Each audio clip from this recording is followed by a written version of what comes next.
అధ్యక్ష వీళ్ళు వీళ్ళు ఈరోజు చెప్తారు అధ్యక్ష, వీళ్ళు ఈరోజు వేదాలు దయ్యాలు వేదాలు ఒలించినట్టు 10 ఏళ్ళు పాపాలు చేసి పేద ఒక్క నిమిషం సార్, ఒక్క నిమిషం. 1 minute పోచారం శ్రీనివాసరెడ్డి గారు. అధ్యక్ష తమరి ధన్యవాదాలు, అభినందనలు. నేను గౌరవ సభ్యులకు అందరికీ ఈ పక్షం కానీ ఆ పక్షం కానీ నా మనవి, ఇక్కడ దిక్కు చూసినందుకే ఇచ్చిన సార్కు దయచేసి సభా ఉండతనాన్ని మనం అందరం కాపాడుకోవాలి. ఎందుకంటే చాలామంది కొత్త సభ్యులు వచ్చారు, వాళ్ళు మనం చూసి నేర్చుకోవాలి సభలో ఏ విధంగా ఉండాలి, సబ్జెక్ట్ మీద ఏ విధంగా మాట్లాడాలి. ఎందుకంటే మళ్ళీ వాళ్ళ ఎన్నికలు వాళ్ళ అందరం కలిసి పోవాల్సిందే.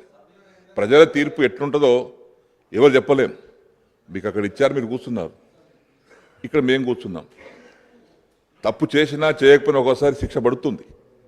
కానీ ప్రతిసారి మీ వాళ్ళట్లా మీ వాళ్ళ ఇట్లా ఇది ఉందాతనం సభలో ఒకరినొకరు తిట్టుకోవడం మంచి పద్ధతి కాదు. ఇది అవసరం అంటే బయట తిట్టుకోండి, సభా సమయాన్ని వృధా చేయకండి, సబ్జెక్ట్ మీద మాట్లాడండి. దయచేసి మీ సభా సమయాన్ని వృధా చేయడానికి ప్రయత్నం చేస్తే కొత్త వారు కూడా పాపం వాళ్ళకు అర్థం కాదు ఏమవుతుందో అని. 51 మంది కొత్తలు వచ్చారు, మనమంతా సీనియర్స్. మీ వ్యక్తిగత దూషణలకు పోకండి దయచేసి. మేము కానీ మీరు కానీ ఎవరైనా కానీ సభాసం వృధా చేయకండి, సభను ఉందా నడపండి. దయచేసి సభా అధ్యక్షుల వారికి కూడా నా మనవి, నేను కూడా మొన్నటి అక్కడే ఉన్నాను, వారికి ఎంత సమయం ఇచ్చాను రికార్డులో ఉంది. 5గురు ఉంటే కూడా మేము అధికార పక్షం మాట్లాడేదానికంటే సమయం వారికి ఎక్కువ ఇవ్వడం జరిగింది అధ్యక్ష. ఇప్పుడు రికార్డు తెలుస్తుంది మీకు.